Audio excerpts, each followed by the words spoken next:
Yo, what is up mga kalapatids? It's your boy Trekil of here, nagbabalik para sa sana namang malupet na kalapati vlogs mga dre.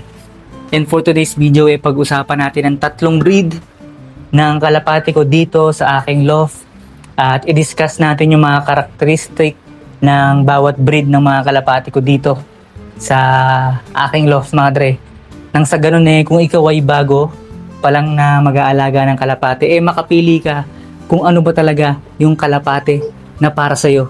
So, kung game ka na sa topic natin, excited ka na, tara, simulan na natin.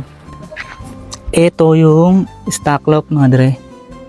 Stock loft, aka pliers loft. Ito rin yung micro. Ayan. Tapos, ay yung micro, ibig sabihin nun, micro loft. Kasi diyan ko mina-micromanage yung diyan ko nilalagay yung mga gusto kong i-micromanage. Dito tayo.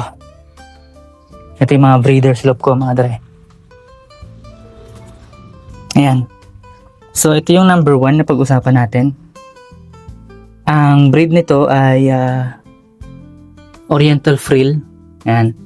So ang karakteristik niya ay meron siyang boot and ayan, meron siyang balahibo sa paa.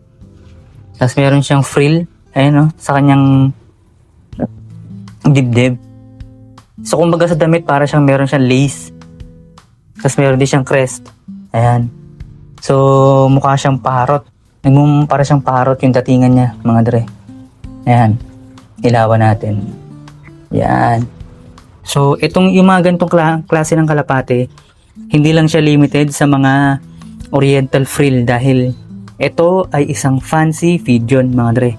So ang fancy pigeon mga dre, sila yung mga kalapate na hindi naman talaga pinapalipad or hindi naman talaga pinapakawalan, pinaparonda dahil sila ay mga pan-display.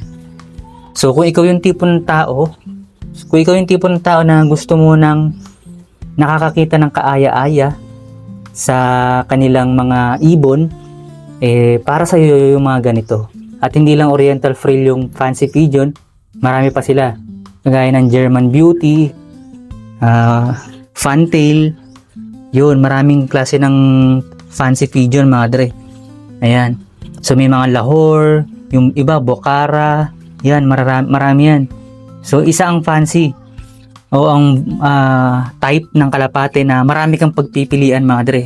So kumbaga sa motor mga dre, kung ikaw ay mahilig sa motor, para lang mai-describe ko sa'yo yung mga fancy pigeon, ito yung mga pang show, yung mga pang motor show mga dre, pang modeling. So yung mga pang motor show, di ba, hindi naman masyadong pinapaandar yan. Ano lang yan, pan display. So ganito rin sa mga fancy pigeon. Pero meron din naman gumagawa ng loft na para sa puro fancy lang yung nilalaman niya or aviary mga dre. May mga fancier na gumagawa sila ng loft or aviary na puro fancy yung laman para nang sa ganun malaya silang makalipad mga dre. Makalipad-lipad, hindi yung nasa kulungan lang. Pero kung papakawalan mo to, baka baka mawala lang siya. Hindi siya ganun kalupit pagdating sa homing instinct mga dre. So ayan ang fancy pigeon mga dre. So para lang mabilis to wrap up, ang fancy pigeon ay pan-display. At kung ikaw ay mahilig sa motor, so pinaka-metaphor niyan or comparison is sila yung parang pang motor show ng mundo ng mga motorsiklo mga dre. Or sa mundo ng mga motorsiklo, sila yung pang motor show mga dre. Ito naman bird show. Yan. So maraming variant ng mga fancy pigeon. So isa na dyan yung Classic Oriental Frill. Yan. Nasa harapan nyo. Classic Oriental Frill. Meron din naman Modern Oriental Frill mga dre. At marami pang iba. Gaya nga nabanggit ko kanina. Pero yun yung isa sa mga sikat. Yan. Oriental Frill, Fantail, at saka German Beauty Homer. So punta naman tayo sa next na breed ng kalapate ko dito sa aking loft. Eto. So etong kalapati na ito na nasa harapan nyo, etong nasa kaliwa ay isang Pakistani high flyer. At ito naman ay Serbian high flyer.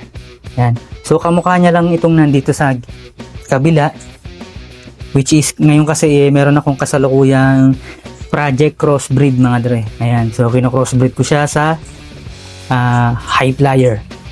So ang breed nito ay high flyer mga dre or tippler. Sila yung tipo ng kalapati na na pwede mo naman silang pakawalan mga dre. Kung ang trip mo ay paronda-ronda lang mga dre, sila ay malulupit pagdating sa paglipad ng matataas. Pero kapag rumonda sila hindi ganun kalawak yung radius ng kanilang nililiparan mga dre. So maraming uri ng tippler or high flyer na kalapate. So isa na dito yung ito Pakistani, which is origin sa Pakistan. Ito naman Serbian. Tapos meron ding English mga dre. Ayan. So itong mga kalapati na to, kapag rumonda sila, so ito, halimbawa ito yung kamay ko, kunwari ito yung kalapate, pag rumonda sila, pataas, ganyan, pataas na ganun. Yan, unlike sa ibang kalapate, pag ganun, malawak. Yung sa kanila, yung circle nila, maliit lang, pero tumataas sila, ganun, parang spiral na stairs. So, natural na sa katawan ng mga tippler, yung maliit, small size lang sila mga dre. Tapos yung ilong maliit lang.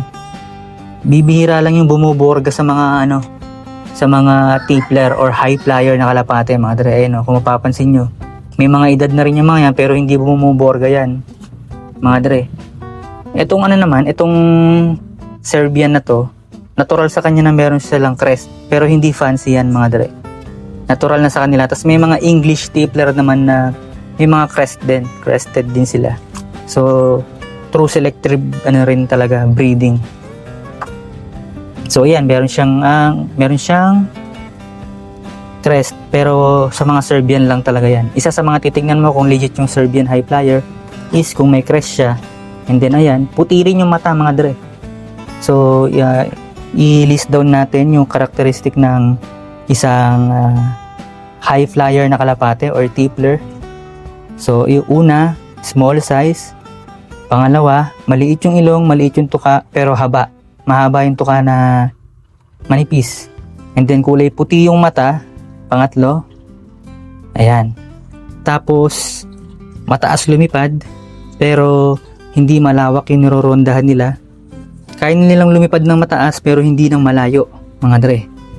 At pwede rin silang parondahin, meron din silang matinding homing instinct. Yun nga lang, ang trip nila ay lumipad ng mataas, hindi ng malawak mga dre. So ito pa pala yung iba sa mga fancy ko, ayan. Oriental frill din yan, iba lang yung kulay. Tapos yun pa yung isa. So itong si Agilus na kulay brown, lalaki yan mga dre. At meron na siyang halong ibang lahi. Pero na-adapt pa rin niya yung crest sa ulo niya. Ayan. Tapos ito naman si Alwina, ang kanyang pares. So ayan, mga naglilimlim sila. At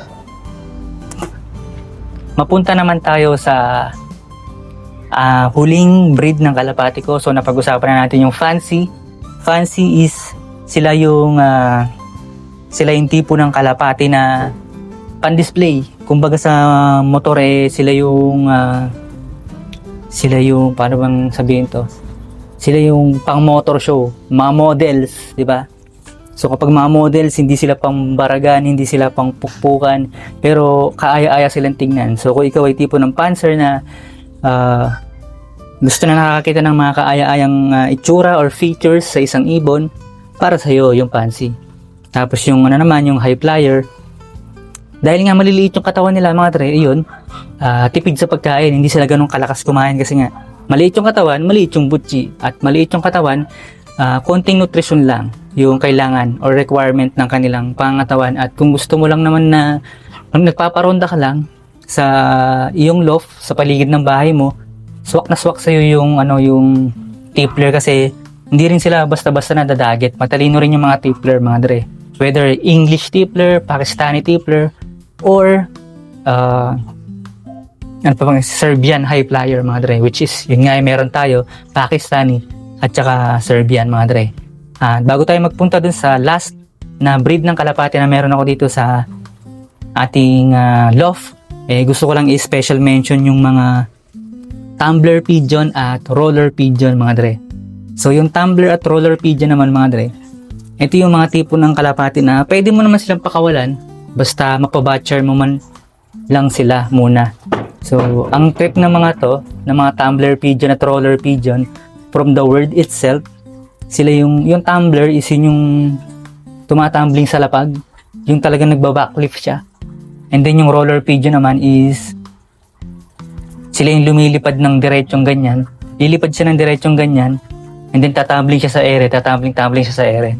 So yun, search nyo na lang yung roller pigeon at saka tumbler pigeon, which is sa ngayon wala ako nun, and hindi ko pa sure kung trip kong mag-alaga ng ganon. Pero special mention lang mga dre, dahil napag-uusapan natin ang mga breed ng kalapate na posibleng magustuhan mo, dahil kung nag-uumpisa ka pa lang magkalapate, baka namimili ka pa kung anong klaseng kalapate yung gusto mong alagaan mga dre. At papunta na tayo sa huling breed ng kalapate na meron ako, which is yun yung pinakamarami or majority ng aking loft. Ito yung pinakasikat pagdating sa kalapate. At alam na alam to ng lahat, at dahil nga maraming nag-aalaga nito, ng kalapate na to, yun ay ang mga racing pigeon mga dre. Ayan. Yan, racing pigeon. Pag-usapan natin ang karakteristik ng mga racing pigeon. At kung sino-sino yung mga tao na nag-aalaga ng mga racing pigeon mga dre. Game na ba kayo? Ito pa yung iba mga dre. Ayan. Ito yung micro loft. Ayan. Ito rin yung iba. Itong isa ayaw pumasok. Ang kulit. Ayan. So pagdating sa racing pigeon, hindi lang basta-basta kulungan yung dapat na meron ka. So yung racing pigeon kasi, may specific na ano yan, na loft na sinusundan, ng design ng loft na sinusundan mga dre. So dito na natin ituloy yung yung discussion regarding sa racing pigeon mga dre, dahil medyo mahaba-habang topic to mga dre. So pagdating sa racing pigeon, as I mentioned earlier na merong specific loft design yung pag-aalaga ng racing pigeon, dahil etong mga racing pigeon na to mga dre, considered sila para sumali sa isang animal sports na kung tawagin ay racing pigeon mga dre. Ito yung may malulupit na homing instinct mga dre. Yung tipong kapag dinala mo sila sa ibang lugar, lilipad sila at gagawa sila ng paraan para makabalik sa loft kung saan sila nakatira. So ito mga racing pigeon na to, may mga nakakalipad ng mga 1,500 kilometers sa loob ng isang araw, or minsan inaabot ng 2 araw, pero malupit na yung kalapate kapag inaabot nila ng isang araw yun mga dre. So itong mga racing pigeon na to, rumuronda to ng malawak. Ayan. Meron silang specific training, diet, at mga supplements, at matagal nang isinasagawa yung racing pigeon, World War II pa yata, no? So sa ngayon, pag-usapan lang muna natin brief history ng racing pigeon, kasi ang topic natin is yung 3 breed ng kalapati na meron ako dito sa aking loft. So yun, ang racing pigeon mga dre, marami kang makikilalang mga tao dyan. Yung iba good, yung iba medyo makulit. Kasi sa experience ko mga dre, simula nung nag-alaga ako ng kalapate, dinidiscover ko pa lang yung kung ano yung trip kong kalapate. Pero napakadami yung nagko-comment na mag-racing ka na lang, ganyan. So, pag nag-alaga ka ng kalapate mga dre, pipiliin mo yung taong kakausapin mo, pipiliin mo din yung mga advice na binibigay nila, kasi baka hindi applicable sa trip mo mga dre. So, kapag nag-alaga ka ng kalapate, hindi naman automatic na racing yon. Nagkataon lang na maraming nag-aalaga ng racing kasi nga nakakalibang. Ihahagis mo siya sa ibang lugar, and then makakauwi siya. Baka nga mauna pa siyang umuwi kaysa sa iyo mga dre, kasi tayong mga tao, yung travel natin is by land. It's either nakabike, naglalakad, nagko-commute, nagmomotor, nagkokotse, tinatraffic tayo. Pero sila, ang travel nila is through air. Yan. So, air distance ang sinusukat pagdating sa distansya. So, imagine yung from Pampanga to Pagudpud. Nasa ano yan? Nasa siguro mga 600 kilometers. Pero pagdating sa air distance, ano lang yun?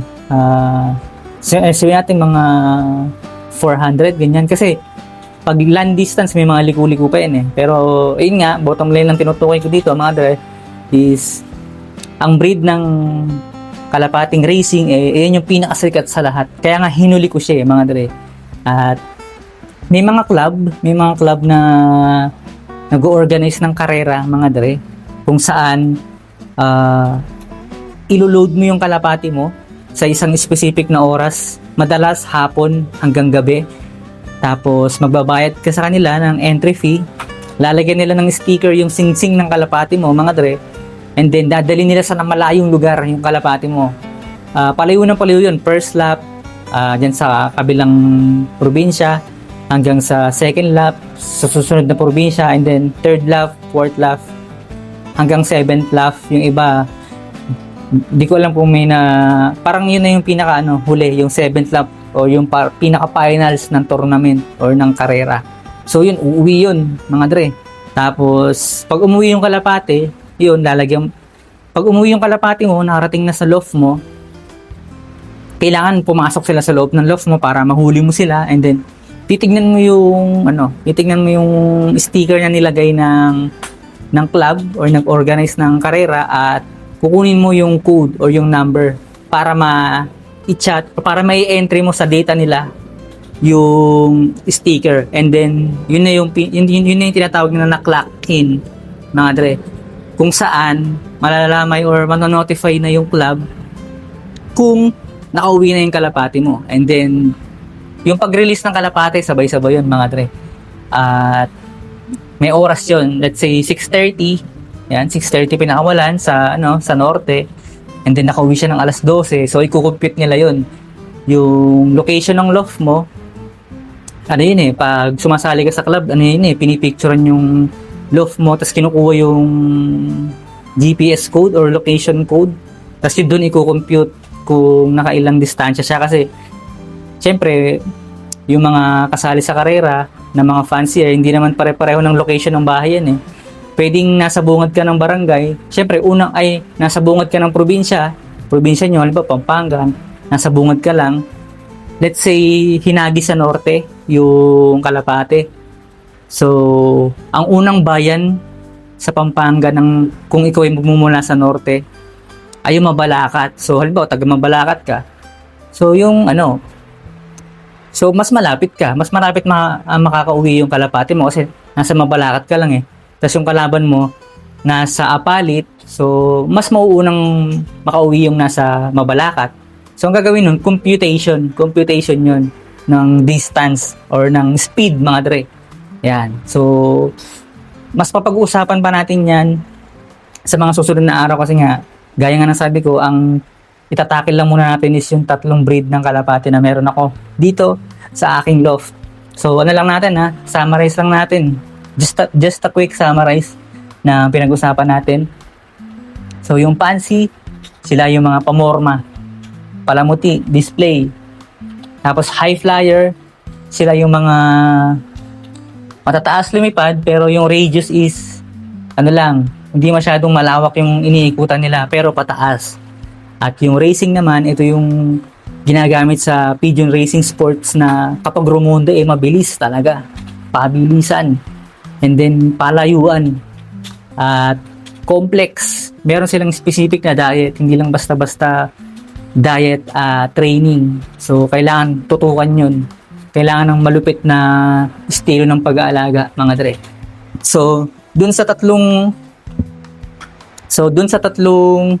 breed ng kalapate na nabanggit ko, ano ba yung gusto mo dun? Umpisahan mo na, mga dre. At sa susunod na video, pag-usapan natin kung paano ba mag-umpisa sa pag-aalaga ng kalapate. So yun yung topic natin for today's video. I hope you like this video at may natutunan ka, at mag-like, comment, and subscribe ka. Huwag mo kakalimutan yan, mga tol, di ba?